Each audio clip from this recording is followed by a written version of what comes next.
ओशो कहाँ गलत लगते हैं? बदलता युग है, नया युग है, आज के दौर में ओशो होते तो दुनिया को क्या नया संदेश दे रहे? परिवार जो है ओशो की जो बचपन से जो उनकी अलग दिशा चुनने का जो राह उन्होंने चुनी, तो इस पर क्या प्रतिक्रिया रहती थी? उनकी दृष्टि में कोई कठिनाई नहीं है। जो व्यक्ति अपने जीवन में मदिरा नहीं पीता, स्मोकिंग नहीं करता या म्यूजिक नहीं सुनता, वो अपनी ज़िंदगी नहीं जी पाता।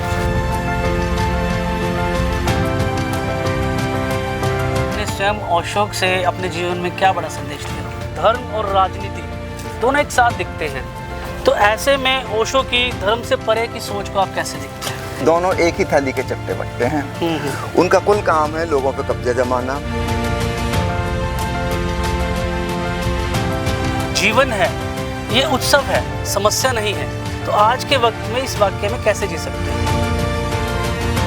आप हमारे दर्शकों को, युवाओं को क्या संदेश देना चाहेंगे? नमस्कार, आप देख रहे हैं लोकल 7 न्यूज़ और मैं हूं अरुण कौशल।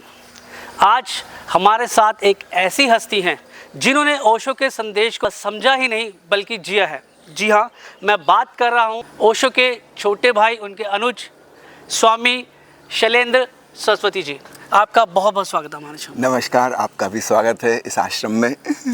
स्वामी जी, हम सबसे पहले यही जानना चाहेंगे कि ओशो आपके बड़े भाई ही नहीं बल्कि आपकी जीवन को दिशा देने वाले भी रहे हैं, तो बचपन में वो कैसे थे? देखिए, मैं तो उनसे बहुत छोटा हूँ। हम 11 भाई बहनों में से वो 1 नंबर है, मैं 10 नंबर हूँ। तो हमारी एज गैप काफ़ी है, 24 साल का डिफरेंस है। तो उनका बचपन मैंने नहीं देखा, किंतु जैसा मैंने अपने बड़े बुजुर्गों से सुना समझा, और स्वयं ओशो ने भी कई दृष्टांत अपने प्रवचनों में बचपन के दिए हैं, उससे समझ में आता है कि ओशो एक अत्यंत प्रतिभाशाली, विद्रोही प्रवृत्ति के और जिज्ञासु प्रवृत्ति के बच्चे थे। वो हर चीज़ को स्वयं जानना चाहते थे। वो कोई बात मानने के लिए तैयार नहीं इसलिए कि बड़े कह रहे हैं, कि शिक्षक कह रहे हैं, कि माता पिता कह रहे हैं। वो कहते हैं मैं स्वयं जानना चाहता हूँ। तो एक वैज्ञानिक प्रकार की उनकी खोज की वृत्ति थी। बहुत जिज्ञासु थे, हर चीज़ को जानना समझना, उसकी गहराई में जानना चाहते थे। सिर्फ ऊपर ऊपर से कोई बात मान लेने के तैयार नहीं थे। तो कोई इसको विद्रोही भी कह सकता है कि परंपरा में जो चली आ रही थी मान्यताएं, वैसा उनका स्वभाव नहीं था कि बच्चे को किसी ने डांट दिया और कहा कि ऐसा करो वैसा करेंगे, ऐसा नहीं। वो लॉजिकल सोच वाले थे, है ना।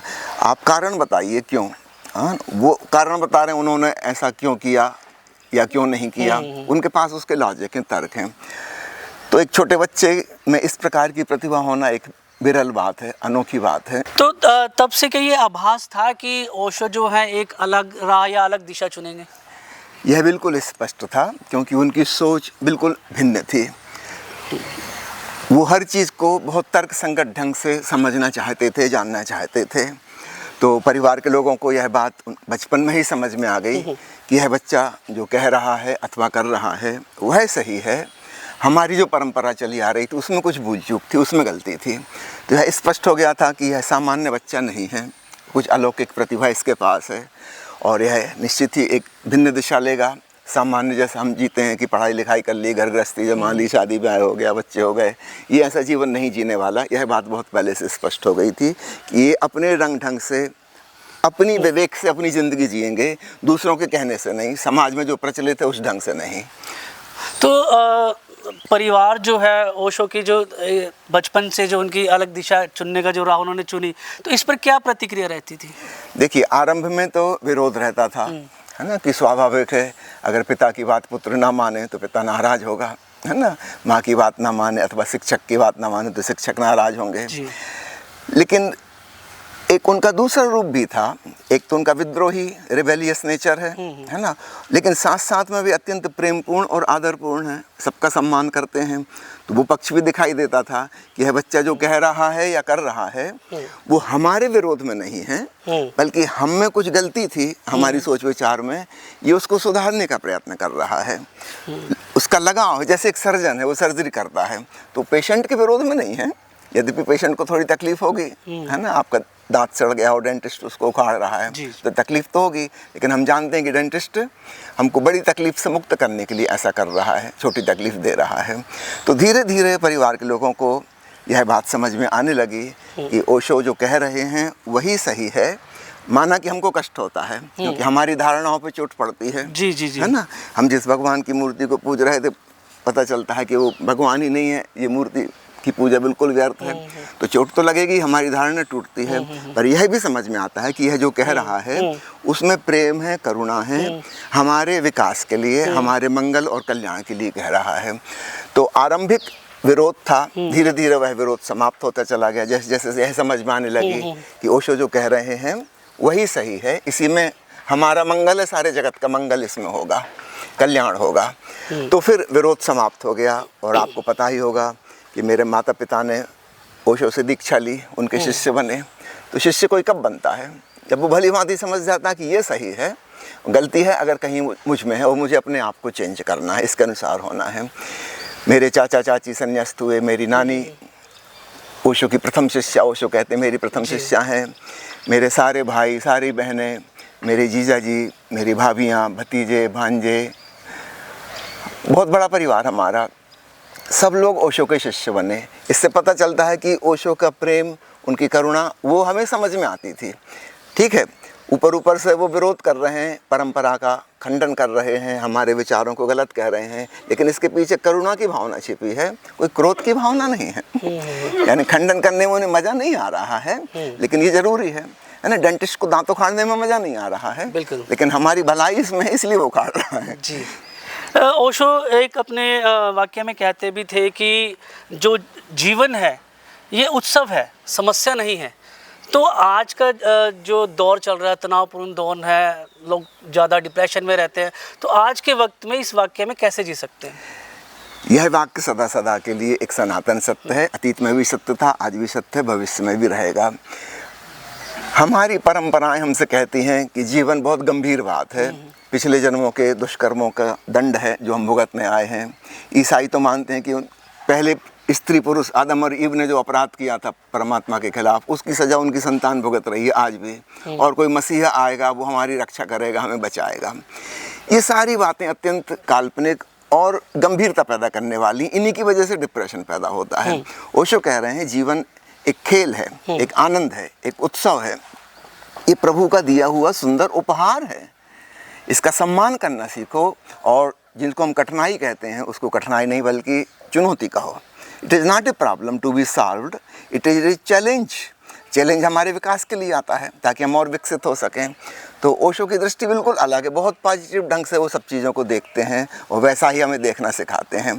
तो उनकी दृष्टि में कोई कठिनाई नहीं है, कोई समस्या नहीं है, बल्कि हाँ चैलेंजेस हैं, उसमें हम विकसित होंगे। स्वामी जी, ऐसा ही एक वाक्य मैंने और कहीं ओशो का पढ़ा था, लिखा हुआ, कि वो कहते हैं कि जो व्यक्ति अपने जीवन में मदिरा नहीं पीता, स्मोकिंग नहीं करता या म्यूज़िक नहीं सुनता, वो अपनी ज़िंदगी नहीं जी पाता। इससे कितना मैंने ओशो की 650 किताब पढ़ी हैं, ये वाला सेंटेंस मैंने कभी नहीं पढ़ा। ये सोशल मीडिया मतलब फेक, एक सोशल मीडिया में बहुत कुछ फेक आता है, और आजकल तो ये संभव है कि नकली चित्र भी बना सकते हैं, नकली आवाज़ भी ओशो की रिप्रोड्यूस कर सकते हैं, कुछ भी कहलवा सकते हैं, है ना। वीडियो बन सकता है, ऐसा लगेगा कि बिल्कुल ओशो ही कह रहे थे ये बात, उन्हीं की आवाज़ थी।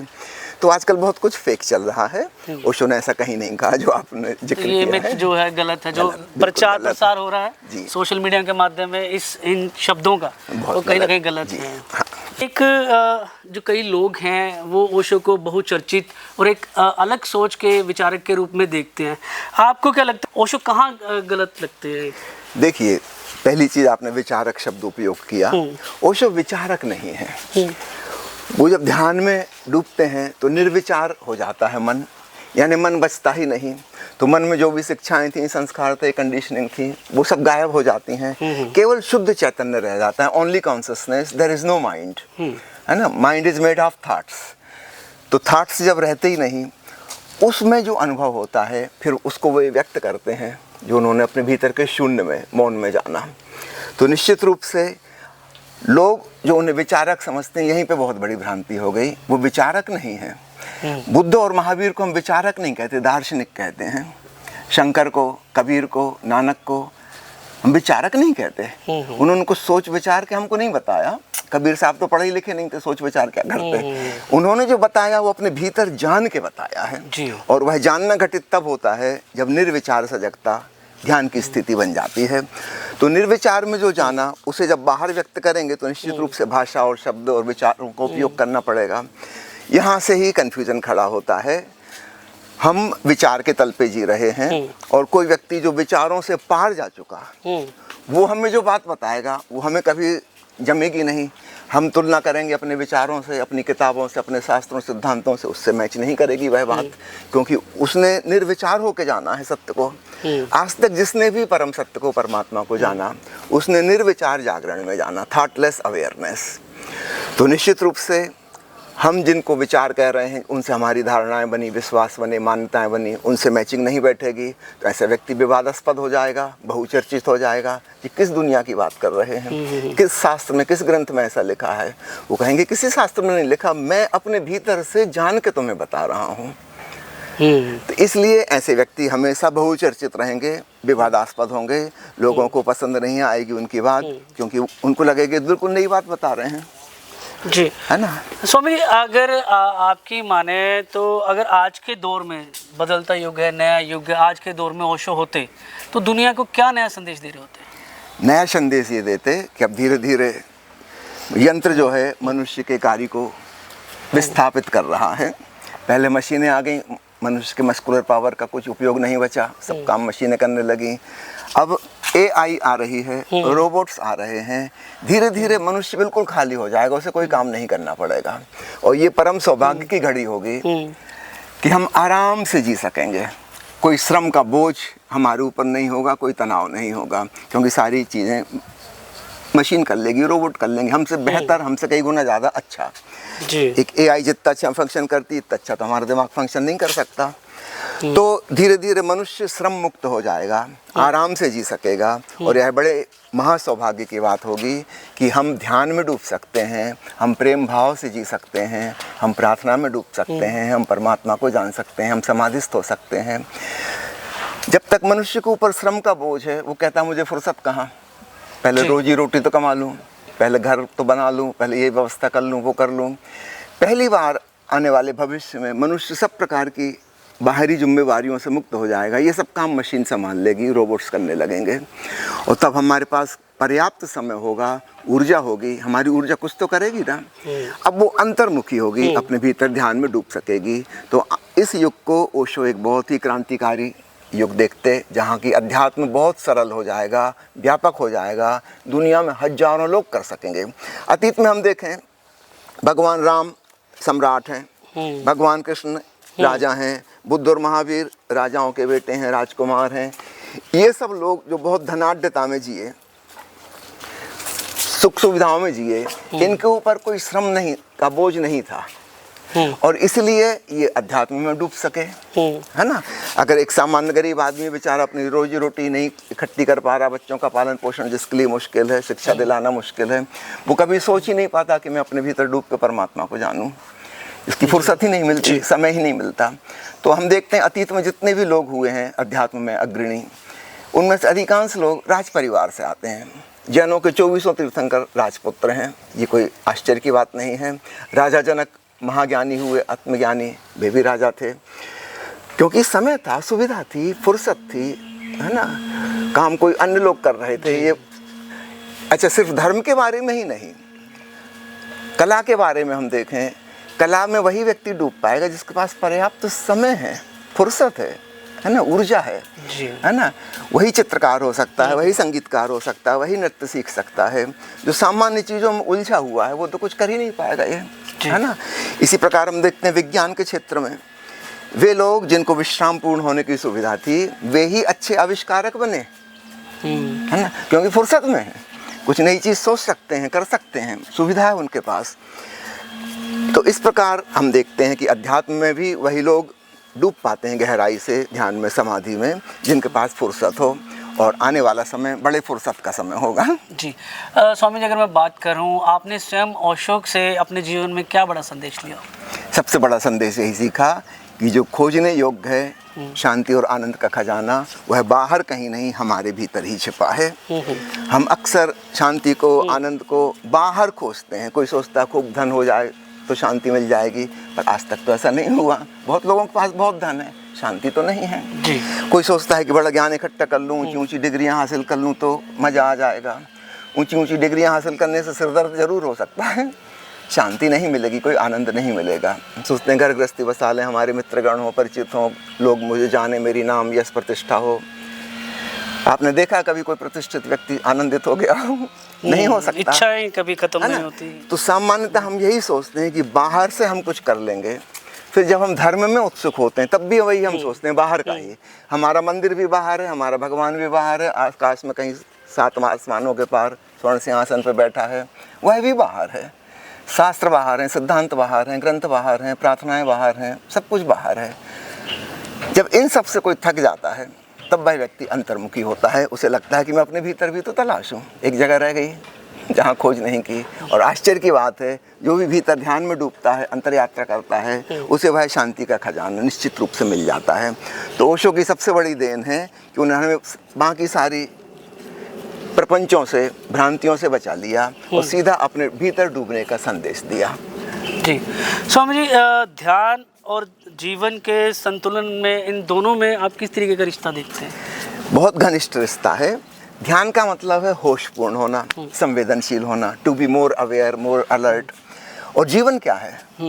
जीवन संवेदनशीलता तो ही है।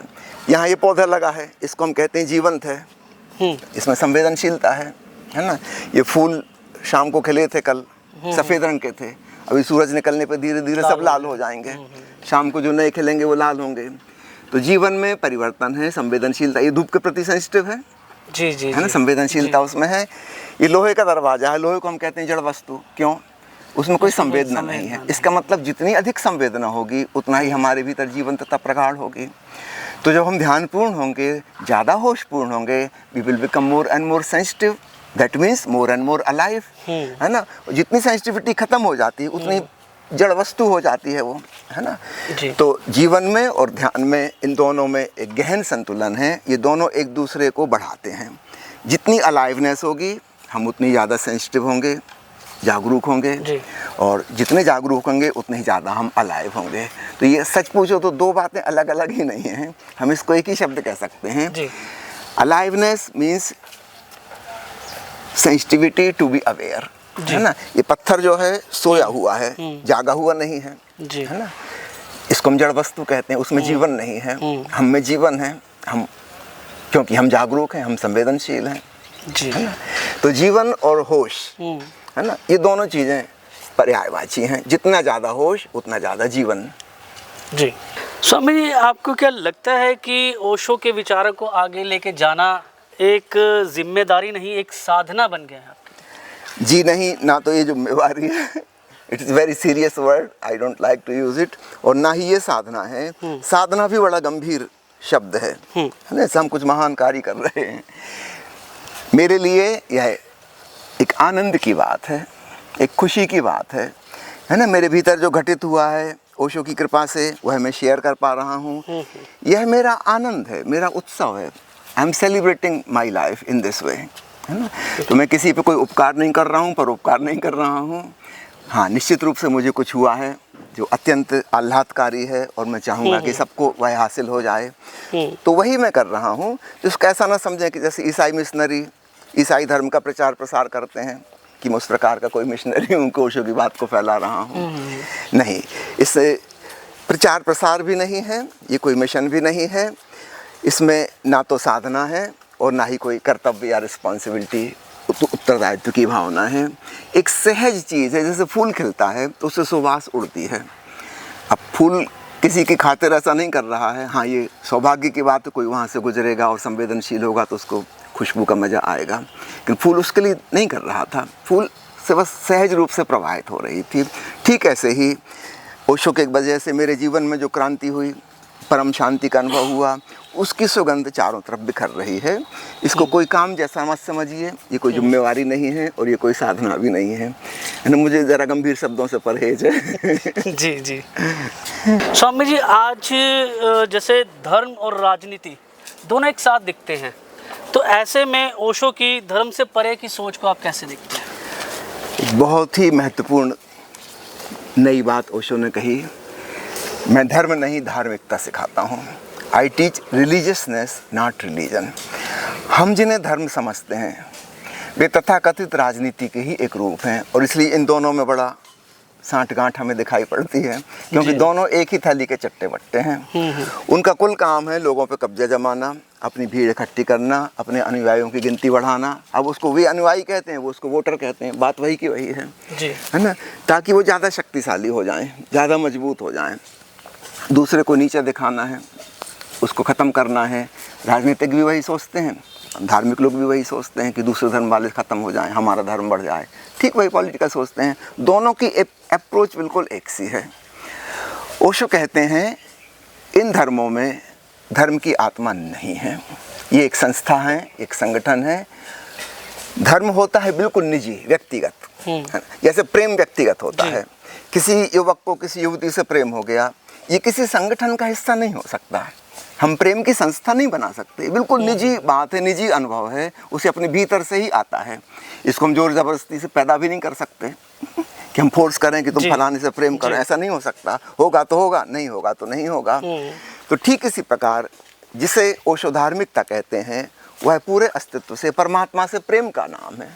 तो जब एक व्यक्तिगत प्रेम भी फोर्स नहीं किया जा सकता, हो तो हो, नहीं हो तो नहीं हो, उसकी कोई संस्था, संगठन, नियम, कानून, शास्त्र, ग्रंथ, सिद्धांत नहीं हो सकते, है ना। ठीक ऐसे ही परमात्मा के प्रति उस विराट से जो प्रेम है, वो कैसे संस्थागत होगा, संगठन में कैसे होगा? वो कोई नियम कानून का थोड़ी पालन करेगा। वो तो भक्ति का भाव भीतर से उमड़ा तो उमड़ा, नहीं उमड़ा तो नहीं उमड़ा।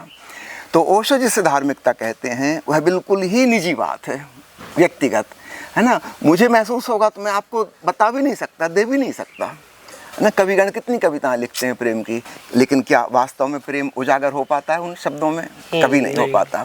वो कहने का प्रयास तो कर रहे हैं, लेकिन उनका प्रयास समझता कोई विफल हो जाता है। जो उन्होंने जाना है वो शब्दों में नहीं आता।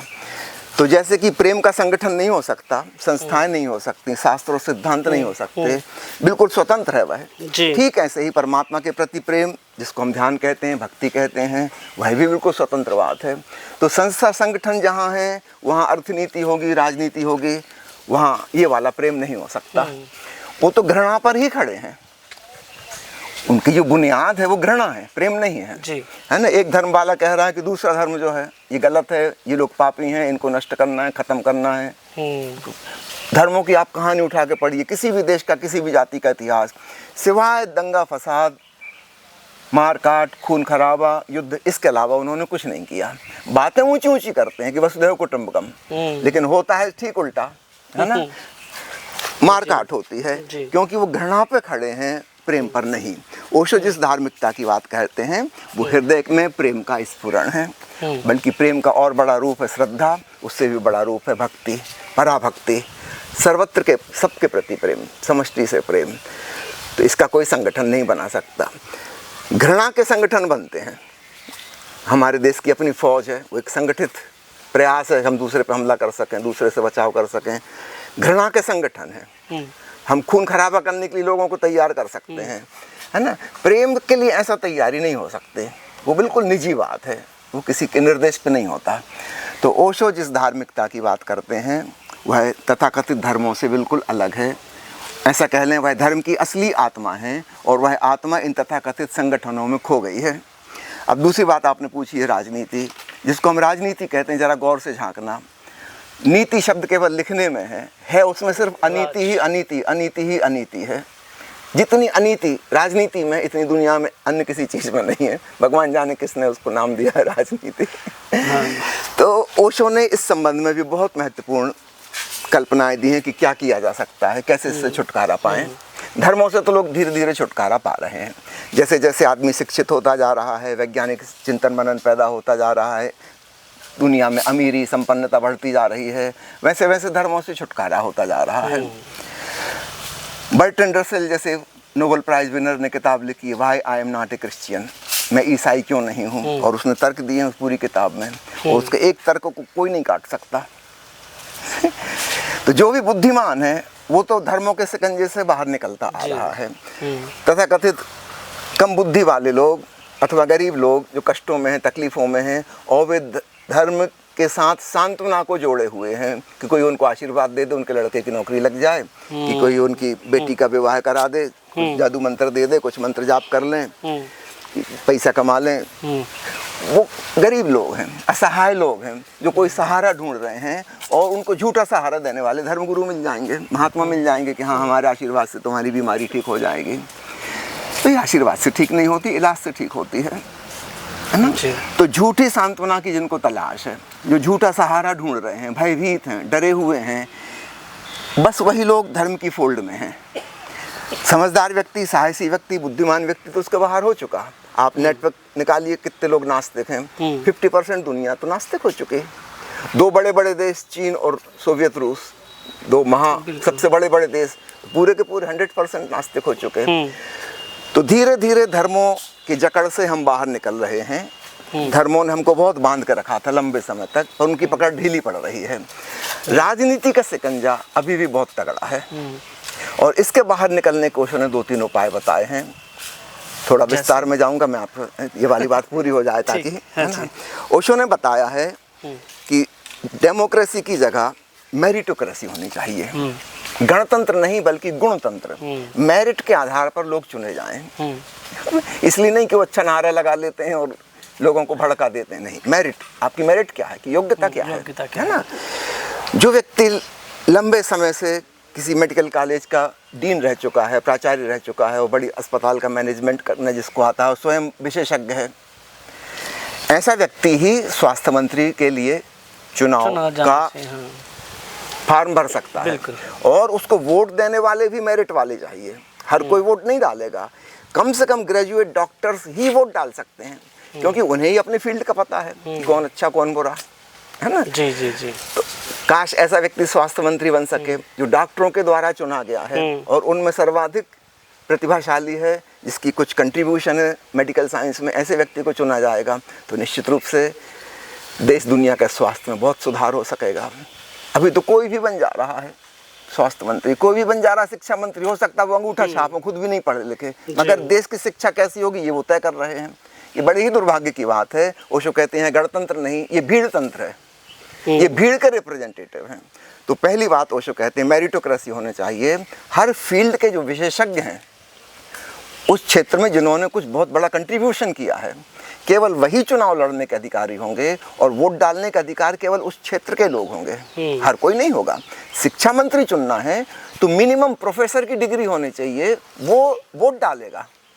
हर आदमी को क्या पता कौन शिक्षा मंत्री हो सकता है, अपनी फील्ड की जानकारी, अपनी फील्ड की जानकारी है। इसी प्रकार तो मेरिटोक्रेसी एक बात आ गई, तो इससे राजनीति की जड़ें उखड़ जाएंगी, अभी जो चल रही है ना। दूसरा तत्व ओशो कहते हैं राष्ट्र की सीमाएं विदा हो जानी चाहिए। राजनीति का दूसरा हिस्सा वो है देश। देश पर देश को भी लोग बांटते चले जाते हैं, एक दूसरे पे जीत की होड़ भी आजकल दिखाई दे रही है। जितना छोटा खंड होगा उतने ही ज़्यादा मुख्यमंत्री, उतने ही ज़्यादा विधायक हो सकेंगे। तो एक प्रांत को 2 प्रांत में तोड़, 2 को 3 को कर लो।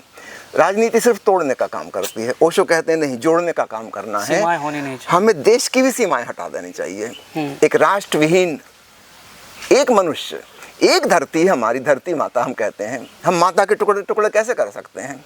एक पृथ्वी है, एक मनुष्यता है। सारे विभाजन खो जाएं, कहीं पासपोर्ट वीज़ा की ज़रूरत ना पड़े, सब लोग स्वतंत्र हो, जहाँ जाना हो जा सकते हैं, रह सकते हैं। तो राष्ट्र विहीन एक मनुष्य, एक पृथ्वी, निश्चित रूप से इसकी एक वन वर्ल्ड गवर्नमेंट होगी, एक विश्व सरकार होगी। देश की सरकारें नहीं होंगी, है ना, विश्व सरकार होगी, और मेरिटोक्रेसी के आधार पर लोग चुने जाएंगे।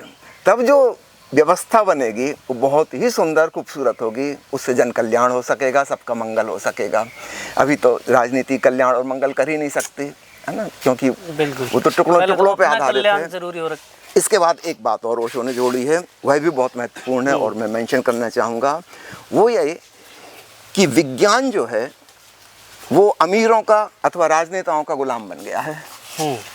आज से 200 साल पहले एक अलग स्थिति थी। राइट ब्रदर्स अपने घर में बैठ के अंडरग्राउंड एक छोटी सी हवाई जहाज बनाने की कोशिश कर रहे हैं। जितने साधन उनके पास हैं, व्यक्तिगत थी। अब व्यक्तिगत नहीं रह गई बात।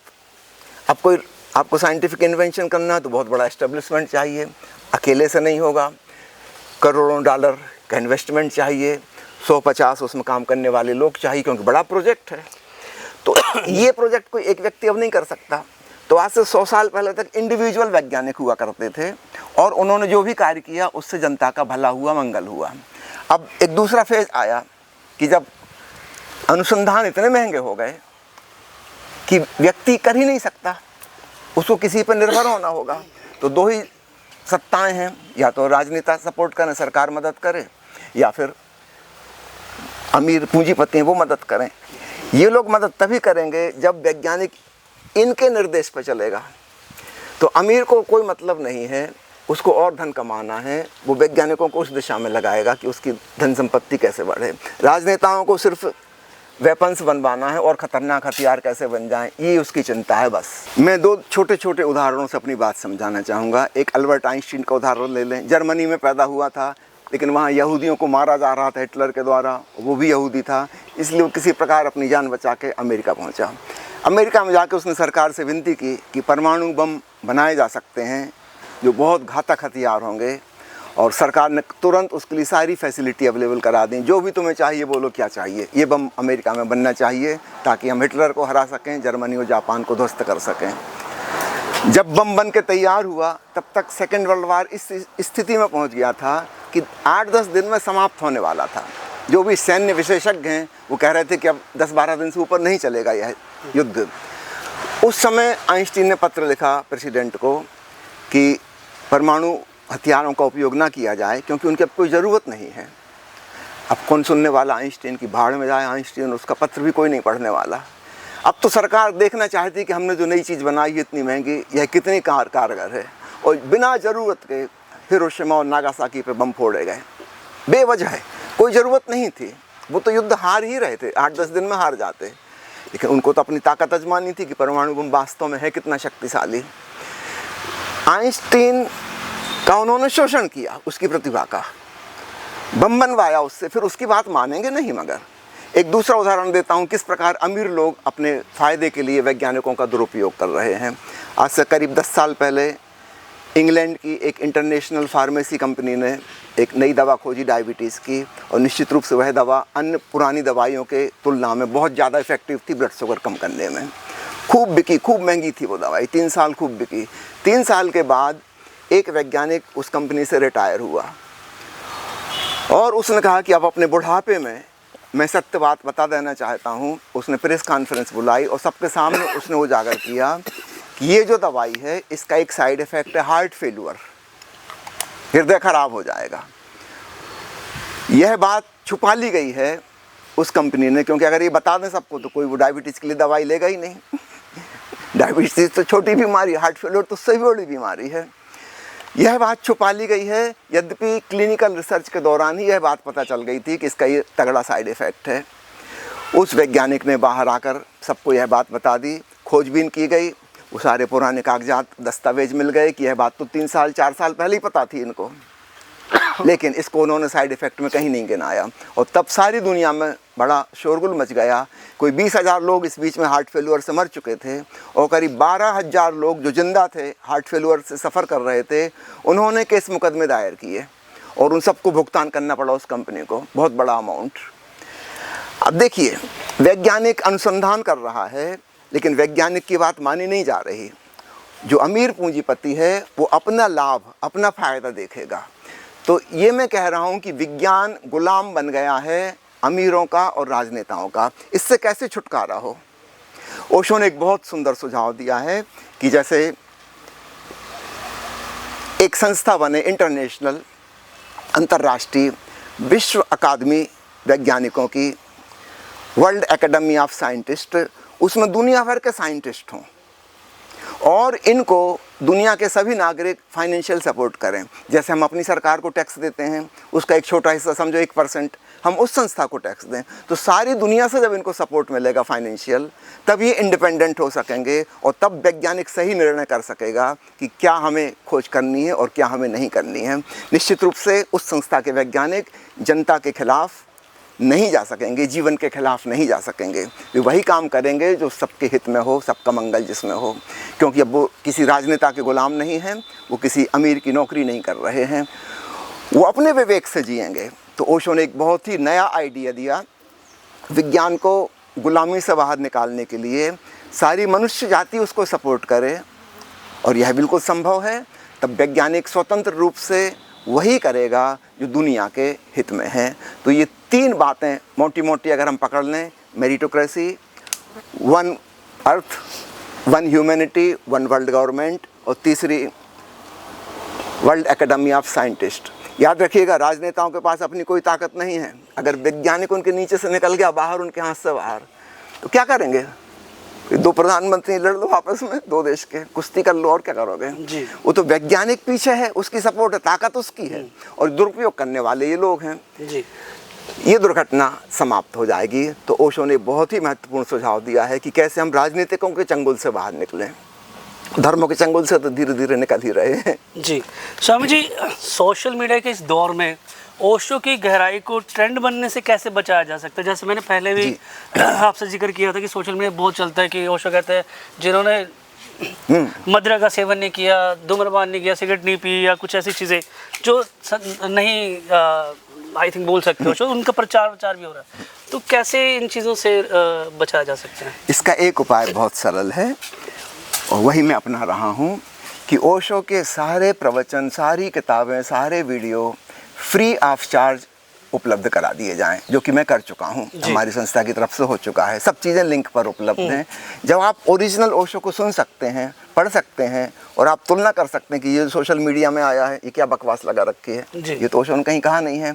अब तो कंप्यूटर में सर्चिंग इंजिन्स रहते हैं, है ना, आप एक शब्द लिख के उसमें डाल दें कि ओशो के साहित्य में कहाँ कहाँ है, वो सारी किताबों के वो पेज खुल जाएंगे जहाँ पे ओशो ने वो शब्द का उपयोग किया है।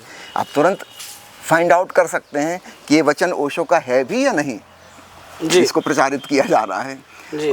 तो मौलिक उनके जो उपदेश हैं वो सब फ्री ऑफ चार्ज उपलब्ध हों जी। अभी क्या हुआ है कि ओशो इंटरनेशनल फाउंडेशन ने अपना झूठा मालकियत जमाने के लिए कॉपीराइट और ट्रेडमार्क के अंतर्गत एक व्यावसायिक कारागृह खड़ा कर दिया है जी, है ना। उन्होंने ओशो को बंद कर लिया है अपने कब्जे में, और वहाँ से कोई भी चीज़ फ्री ऑफ चार्ज नहीं मिलती, सब चीज़ें बहुत महंगी मिलती हैं। तो आम आदमी की पहुँच के बाहर है जी। तो आम आदमी के पास पहुँच रहा है वो सोशल मीडिया में जो तुच्छी बातें आ रही हैं, किसी ने कहीं से कुछ एक सेंटेंस ले लिया, एक अपनी मर्जी से जोड़ दिया, तो उसमें आधी बात ऐसी भी है कि ओशो की है और आधी बात मनगढ़ंत उसने अपनी जोड़ दी। अब इसको पता कैसे लगाएं? क्योंकि ओरिजिनल अवेलेबल ही नहीं है। आज आप कैसे जाने? आज आप ओशो की 650 किताबें खरीदने जाएं, आपको मिलेंगी नहीं, उसकी 1/4 भी नहीं मिलेंगी मार्केट में। अब डिजिटल युग में ओशो की सारी किताबें डिजिटलाइज हो गई हैं, सब कुछ फ्री ऑफ चार्ज अवेलेबल है। आप क्लिक करिए, ये किताब पढ़ना चाहता हूँ, वो किताब सामने आ जाएगी। अपने मोबाइल में, आप लैपटॉप में पढ़ सकते हैं। तो जिस ट्रेंड से आप बचाने की कह रहे हैं, उसको बचाने का एक ही उपाय है कि जो कार्य हम कर रहे हैं, अन्य मित्र भी इसमें पार्टिसिपेट करें, इसमें सहयोगी बने। आप क्या कर सकते हैं, ओशो के सारे प्रवचन oshoworld.com की वेबसाइट पर उपलब्ध हैं निःशुल्क, सारे प्रवचन। ठीक इसी प्रकार oshofragrance.org की वेबसाइट पर ओशो की सारी किताबें उपलब्ध हैं। आप क्लिक कीजिए, कोई भी किताब डाउनलोड कर लीजिए। अगर मौलिक चीज़ मौजूद रहेगी, सर्वसुलभ रहेगी, तो फिर झूठ प्रचारित नहीं हो सकेगा। अगर मौलिक चीज़ ही गायब है, नॉट अवेलेबल है, तो फिर वो झूठ प्रचारित होता जाता है, वो ट्रेंड में आ जाता है, और ऐसा लगने लगता है कि यही बात सच है, बार बार रिपीट हो रही है, फिर कहीं से आ गई, फिर कहीं से आ गई। तो लोग बहुत मनगढ़ंत बातें ओशो के नाम से फैला रहे हैं, जो कि बिल्कुल सरासर झूठ हैं। और उससे बचने का एक ही उपाय है कि ओशो का मौलिक साहित्य निःशुल्क उपलब्ध हो, एक पैसा भी किसी को खर्च ना करना पड़े, ताकि हम कंपेयर कर सकें भाई कहाँ कहा ओशो ने जी, है ना। देखिए कि जो लोग ऐसी चीज़ों को पढ़ते हैं, ओशो को फॉलो करते हैं, वो ऐसी चीज़ें फिर करते भी अपने जीवन में, तो वो तो गलत है ना, बचकानी बात है। कहीं से भी आपने कुछ सुन लिया, पढ़ लिया, और आप कहने लगे कि ये ओशो ने कहा है। ओशो की मूल किताब मौजूद है, आप क्यों यहाँ वहाँ के पढ़ रहे हो जी, जी। है ना, मौलिक किताब पढ़ो। इस चीज़ में मैंने एक काम और किया है बहुत बड़ा, वो भी सब दर्शकों को बताना चाहूँगा। ओशो की किताबों के जो प्रथम संस्करण छपे, फर्स्ट एडिशन, उस सब की फोटो कॉपी करके, स्कैन करके हमने डिजिटलाइज कर लिया। अब वो भी फ्री ऑफ चार्ज अवेलेबल है, क्योंकि अब बाद में हमने ये देखा कि लोग किताबों में भी हेर फेर कर रहे हैं। प्रकाशक ने इतनी मोटी किताब छापी, उसने कहाँ इसमें कोई चेंज कर दिया, हमें कैसे पता चलेगा? कहीं उसने कोई बात जोड़ दी, कहीं से उसने कोई बात हटा दी, कैसे पता चलेगा? क्योंकि दूसरी तो अब उपलब्ध भी नहीं है पुरानी वाली जिससे हम तुलना कर सकें। तो ऐसी कुछ किताबें छपी जिसमें से 20-25 पेज गायब हैं। 200 पेज में से 25 पेज गायब ही हैं।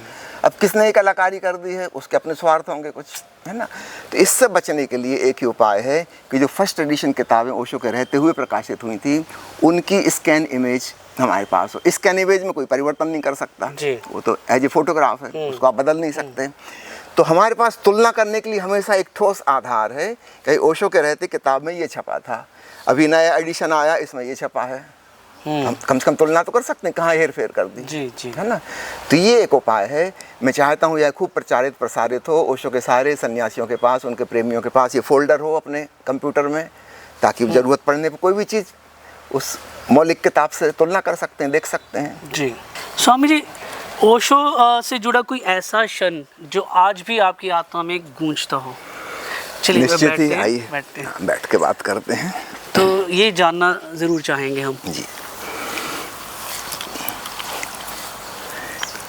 सबसे महत्वपूर्ण क्षण मुझे जो स्मरण आता है, जब ओशो शरीर त्यागने वाले थे, उसके कुछ महीने पहले उन्होंने घोषणा की कि ऑडिटोरियम में, जिसको बुद्ध हॉल कहते थे, वहाँ पर कोई व्यक्ति एक धीमी धीमी आवाज़ कर रहा है, जैसे कोई मंत्र फुसफुसा रहा हो, बहुत धीमी आवाज़ है, गौर से सुनो।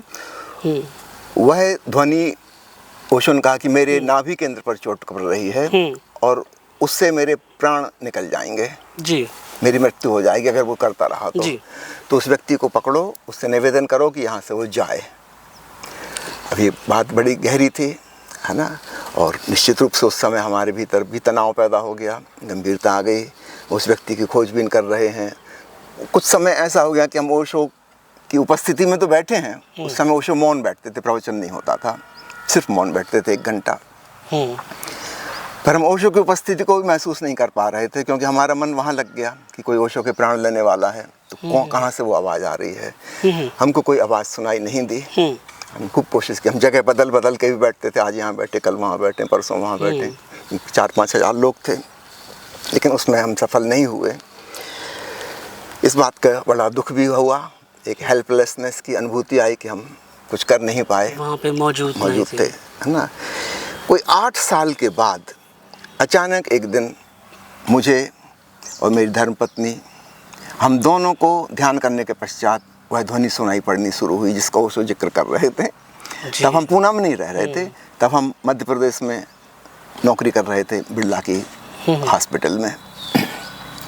हम बहुत चकित हुए और तब समझ में आया कि ओशो उस दिन इसी ध्वनि को सुनने की बात कह रहे थे, क्योंकि इसको सुनते सुनते हम गहरे ध्यान में डूब जाते हैं, समाधि लग जाती है।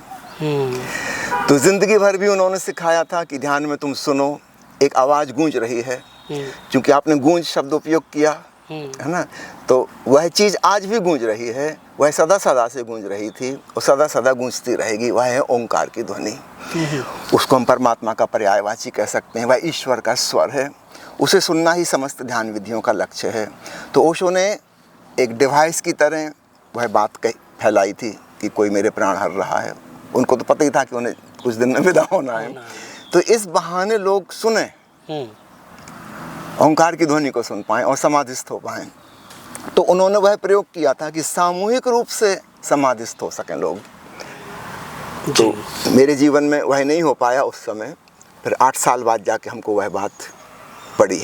तो ये बहुत महत्वपूर्ण क्षण ओशो की मौजूदगी में जो मेरे भीतर आया, और चूंकि उसका दंश रहा है भीतर एक कि हम कुछ कर नहीं पाए, है ना, और फिर वो दंश भी घुल गया। ये बात समझ में आ गई कि ओशो ने जो रहता है कि काश मैं वहाँ होता तो शायद मैं वहीं था, लेकिन कुछ नहीं कर पाया। अच्छा, रहते हुए कुछ नहीं, हम तो आवाज़ सुन ही नहीं पाए, है ना। लेकिन 8 साल बाद पता चला कि ये सच्चाई नहीं थी, इसमें वास्तविकता नहीं थी, यह एक विधि थी कि हम ध्यान अपना सुनने में लगाएं ताकि हम ईश्वर का स्वर सुन सकें। कोई व्यक्ति एक्चुअली मंत्र नहीं कर रहा था, ये तो अस्तित्व का महामंत्र है जो करीब करीब ओम जैसा है, वो यूनिवर्सल साउंड, उसको सुनने की तरफ इशारा था। तो फिर हम उस गिल्ट से भी मुक्त हुए, भीतर लग रहा था कि हम हेल्पलेस हो गए, हम होते हुए भी कुछ न कर पाए, उससे छुटकारा हुआ और एक शांति और आनंद की दिशा में हम अग्रसर हुए, ध्यान की गहराइयाँ मिलने लगी। तो यह वो बात है जो मेरे भीतर गूंजती है और गूंजती रहेगी। जी स्वामी जी, आपने इतने वर्षों में हज़ारों लोगों को ओशो से जोड़ा है, उनके प्रति लोगों की जागरूकता बढ़ाई, उनके बारे में प्रचार प्रसार किया। कोई ऐसा क्षण हो जिससे आपको अंदर से, भीतर से बदल दिया?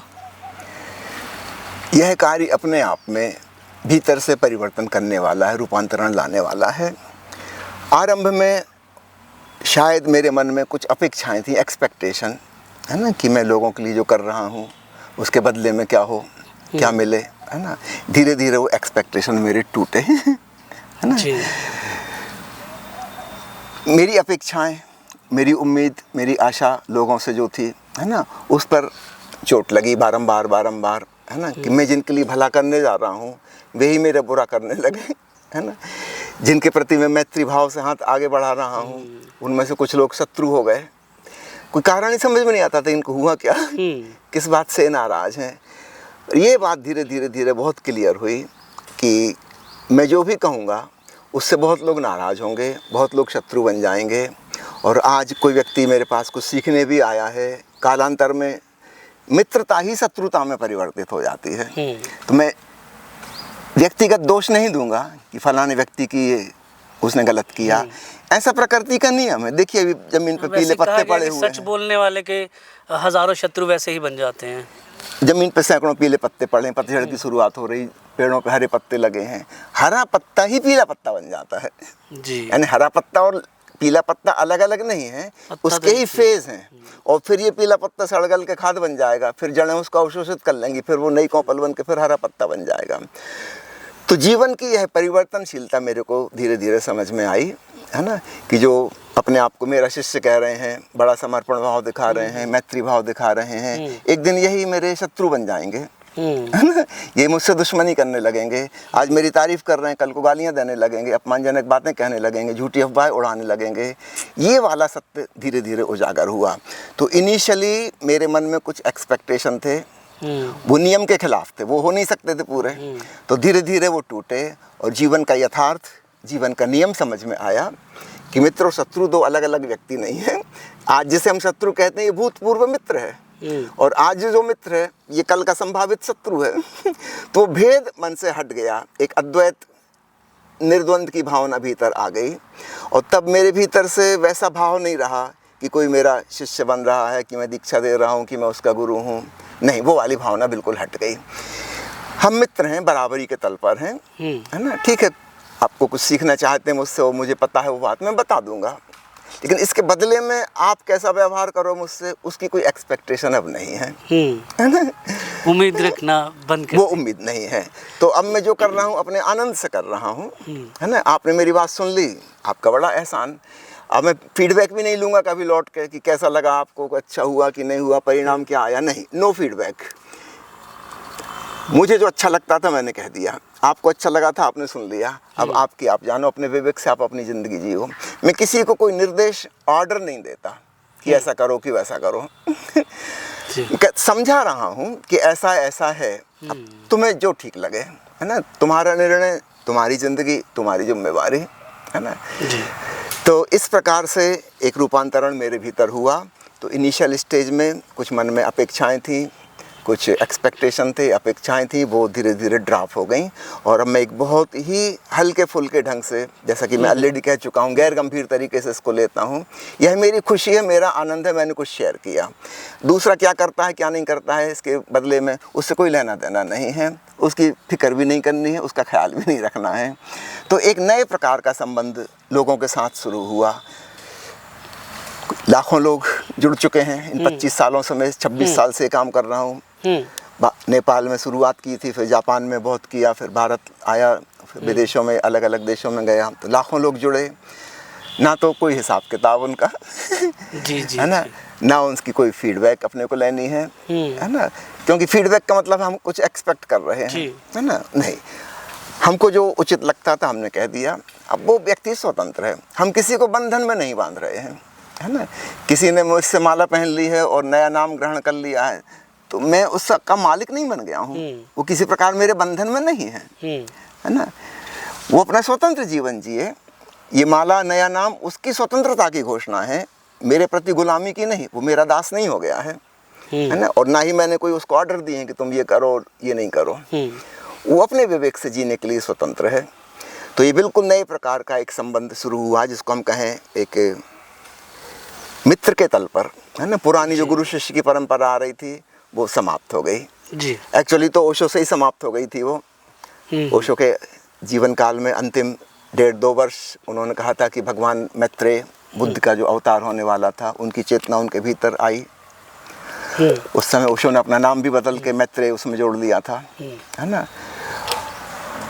बुद्ध ने कहा था 2500 साल पहले कि मैं मैत्रेय के रूप में आऊँगा, तो वो आए। ओशो स्वयं मैत्रेय हो गए, फिर ओशो तो विदा हो गए। लेकिन वह भावना मेरे भीतर जो कि त्यों बरकरार है। मैं किसी का गुरु नहीं हूँ, कोई मेरा शिष्य नहीं है, हम फ्रेंडली हैं। स्वामी जी, अंत में आप हमारे दर्शकों को, युवाओं को क्या संदेश देना चाहेंगे? सबसे पहले तो मैं युवा की परिभाषा बता दूं, फिर अपना संदेश दूं। जी। छोटा बच्चा होता है, उसके सामने भविष्य है, जीवन है लंबा, वो भविष्य के सपने देखता है, भविष्य उन्मुख, फ्यूचर ओरिएंटेड होता है। वृद्ध व्यक्ति है, वो ज़िंदगी से गुजर चुका है, 60, 70, 80 साल का हो गया, सामने तो मृत्यु है, अब वो सामने नहीं देखता भविष्य की तरफ, वो तो डराने वाली घटना घटने वाली है, वो केवल पीछे की तरफ देखता है, पास्ट ओरिएंटेड हो जाता है। वो अतीत की कहानी किससे सुनाता रहता है कि हमारे ज़माने में घी इस भाव आता था और हमारे ज़माने में ऐसा होता था, वैसा होता था, आजकल के लोग बिगड़ गए हैं। वो पास्ट ओरिएंटेड है जी। अब बच्चे को और बूढ़े को आप समझ गए, एक फ्यूचर ओरिएंटेड, एक पास्ट ओरिएंटेड। तो युवा कौन है? युवा वह है जो प्रेजेंट ओरिएंटेड है, जो वर्तमान में जीता है, आज अभी यहीं, हियर एंड नाउ, ऐसा व्यक्ति युवा है। तो युवा की आप परिभाषा समझ लें। इसके बाद मैं संदेश देना चाहूँगा, बिल्कुल तुरंत समझ में आ जाएगा कि मैं युवाओं से कहना चाहता हूँ, छोड़ो कल की बातें, इसमें पिछला कल भी शामिल है और आने वाला कल भी शामिल है, यस्टरडे एंड टुमारो, दोनों को ड्रॉप करो, वर्तमान के इस क्षण में जियो, live your life total with totality, here and now, in this very moment, और तब आप पाएंगे वास्तविक युवापन का जन्म हुआ। केवल शरीर की उम्र से ही कोई बच्चा बूढ़ा और युवा नहीं होता, उसका मन किस प्रकार का है। अगर उसका मन सीखने को तत्पर है, वर्तमान के क्षण में जीता है, वर्तमान की चुनौतियों से जूझने का उपाय करता है, तो वह युवा है। जो केवल अतीत का गुणगान करता रहता है कि कभी था स्वर्ण युग बीत गया, अब तो सब कल युग आ गया, वो आदमी बूढ़ा है। और जो केवल भविष्य के सपने देखता रहता है कि मैं ये करूँगा, मैं वो करूँगा, मुझे ये बनना है, वो बनना है, वो अभी बहुत बच्चा है, बचकाना है। तो एक बार हम जिसको युवा कह रहे हैं उसको अपने भीतर टटोलना होगा, क्या वह पास्ट ओरिएंटेड है, क्या वह फ्यूचर ओरिएंटेड है। अगर है तो इसको ड्रॉप करें, वर्तमान में अभी जो इस क्षण में जीवन है इसको भरपूर समग्रता से जिए, होशपूर्वक, प्रेमपूर्वक, सम्मानपूर्वक। यही मेरा संदेश है, यही ओशो का सार वचन है। स्वामी जी, आपके शब्दों को सुना, आपके शब्दों में जो शांति, जो क्लैरिटी है, उसमें कहीं ना कहीं ओशो की ही एक झलक दिखती है। और आपने जो ओशो के बारे में स्पष्टता यहाँ पर दिखाई है, उससे ये जाहिर होता है कि ओशो एक व्यक्ति नहीं बल्कि एक चेतना है। आपका बहुत बहुत शुक्रिया हमारे साथ जुड़ने के लिए। आपको भी बहुत बहुत धन्यवाद। आप यहाँ पर आए और हमारे इस छोटे से आश्रम में, जो कि सोनीपत जिला के दीपालपुर नामक गाँव में स्थित है, श्री रजनीश ध्यान मंदिर, अगर आप गूगल सर्च में डालेंगे तो इसका लोकेशन मिल जाएगा, श्री रजनीश ध्यान मंदिर के नाम से। यहाँ महीने में 2 बार ध्यान शिविर होते हैं। मैं सभी दर्शकों को यह बताना चाहूँगा, 6-6 दिन के ध्यान शिविर होते हैं, सोमवार से लेकर शनिवार तक। महीने में 1 बार संडे को 1 डे कैंप भी होता है, जिसमें आप केवल 1 दिन के लिए भी आ सकते हैं। इसके अलावा 4 हफ्ते ऑनलाइन ध्यान शिविर चलता है, जिसमें अपने घर बैठे अपने सुख सुविधाओं में जीते हुए भी आप ध्यान अटेंड कर सकते हैं। यह एक बिल्कुल नई चीज़ है जो पहले संभव नहीं थी। कोरोना काल में खूब काम आई, जब सब लोग अपने घरों में बंद थे, कहीं आ जा नहीं सकते थे, तो आवासीय कार्यक्रम तो नहीं हो सकता था, रेसिडेंशियल कार्यक्रम संभव नहीं था। तब हम घर घर पहुंचने लगे ऑनलाइन के माध्यम से। कोरोना तो ख़त्म हो गया, किंतु इस प्रक्रिया में इतने लोग हमसे जुड़ गए, देश के नहीं विदेशों के भी, क्योंकि इसमें समय का भी कोई बंधन नहीं था। एक बार जो रिकॉर्डिंग हो गई 1.5 घंटे की, उसको 24 घंटे के लिए अवेलेबल कर देते थे। तो अपने अपने टाइम जोन के अनुसार जब आपको सुविधा हो तब आप ऑन कर सकते हैं, उसको सुन सकते हैं, अटेंड कर सकते हैं। उसमें ओशो का प्रवचन भी है, मेडिटेशन की टेक्निक भी है। बहुत लोग इससे जुड़ के ध्यान में डूबने लगे। तब कोरोना के बाद भी हमने इसको जारी रखा, आज भी जारी है और भविष्य में भी जारी रहेगा। ना कहीं आने जाने का खर्चा है, ना कहीं आपको छुट्टी लेने की ज़रूरत है, ना घर गृहस्थी के जिम्मेवारियों से दूर हटने पे जो मुसीबत होती है, विशेषकर महिलाओं को बहुत मुश्किल होती है। बच्चों की देखभाल उनको करना है, घर में कोई बड़ा बुजुर्ग है बीमार, उसकी देखभाल करनी है, उनके लिए संभव नहीं होता कि एक हफ्ते के लिए कहीं बाहर भी जा सकें। तो घर बैठे यह ऑनलाइन ध्यान की सुविधा उपलब्ध हो गई ओशो फ्रेग्रेंस के माध्यम से। और इसका हमने शुल्क निश्चित नहीं रखा है, वॉलंटरी कंट्रीब्यूशन रखा है जी। कोई व्यक्ति कम देगा, कोई व्यक्ति ज़्यादा देगा, श्रद्धा अनुसार, है ना। तो अपने भाव के अनुसार, स्वेच्छा अनुसार आप जो भी योगदान देना चाहें दे सकते हैं। इसमें कम ज़्यादा का कोई सवाल नहीं है, कोई फिक्स्ड अमाउंट नहीं है। बस इतना मिलता जाता है कि इस काम को हम जारी रख पाते हैं, उतना हो रहा है अपने आप प्रभु की कृपा से। तो किसी से कोई स्पेशल फीस हमको इसकी नहीं चाहिए। तो यह काम खूब फैल रहा है। और ओशो की किताबें डिजिटल रूप में, ओशो के ऑडियो, ओशो के वीडियो, मेडिटेशन की म्यूज़िक, वो सब निःशुल्क खूब हज़ारों लाखों लोग तक पहुंच रहे हैं जी। तो आपके दर्शक भी इस बात को भली भांति जाने। और आपको जो कुछ भी चाहिए आप मेरे व्हाट्सएप नंबर पर मैसेज भेज दीजिए। मेरा नंबर है 70-273-273-72। हिंदी में बोल रहा हूँ, 70-273-273-72।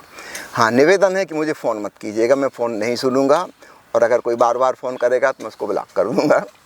आप केवल मैसेज भेजिए आपको क्या चाहिए, मैं ओशो की वह सामग्री आपको 24 घंटे के अंदर अंदर पहुंचा दूंगा, जिसे आप अपने मोबाइल में या व्हाट्सएप पर, लैपटॉप में सीधा सुन सकते हैं, पढ़ सकते हैं अथवा डाउनलोड करके सेव भी कर सकते हैं।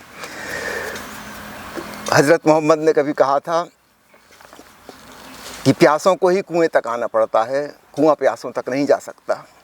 ये बात सही थी उस ज़माने में। आज के इस डिजिटल एज में अब बात पलट गई है, कुआं भी प्यासों तक जा सकता है। यही हमारी कोशिश है कि हम आपके घर पहुंच जाएं और बखूबी हम डिजिटल माध्यम से पहुंच रहे हैं। तो अब ओशो आपके घर में उपलब्ध हैं। आपके अंदर जिज्ञासा है तो हमसे जुड़िए, ओशो की ध्यान विधि सीखिए, ओशो के निर्विचार से उत्पन्न हुए विचारों को समझिए और वह समझ आपके जीवन में एक क्रांति ला देगी, एक रूपांतरण ला देगी। आप वही व्यक्ति नहीं रह जाएंगे जो पहले आप थे, उदासी में, दुख में, पीड़ाओं में, क्रोध में, डिप्रेशन में जीने वाले नहीं। आपके अंदर उमंग, उत्साह, आशा का नया संचार होगा। आप जीवन को बहुत सम्मानपूर्ण तरीके से देखना आरंभ कर सकेंगे। तब आपके जीवन में एक क्रांति होगी, अपने भीतर शांति और आनंद का खजाना आपको मिल जाएगा और फिर निश्चित रूप से उसी सुगंध चारों तरफ फैलेगी। उस सुगंध का नाम ही प्रेम है। अगर भीतर ध्यान का फूल खिल जाए तो बाहर प्रेम की सुवास उड़ती है। दूसरे शब्दों में कह लें, अगर भीतर ध्यान का दीपक जल जाए तो उसकी रोशनी बाहर भी फैलती है, उसका नाम प्रेम है। दूसरे लोग उसे प्रेम की तरह महसूस करते हैं। जी। आपका बहुत बहुत पुनः शुक्रिया।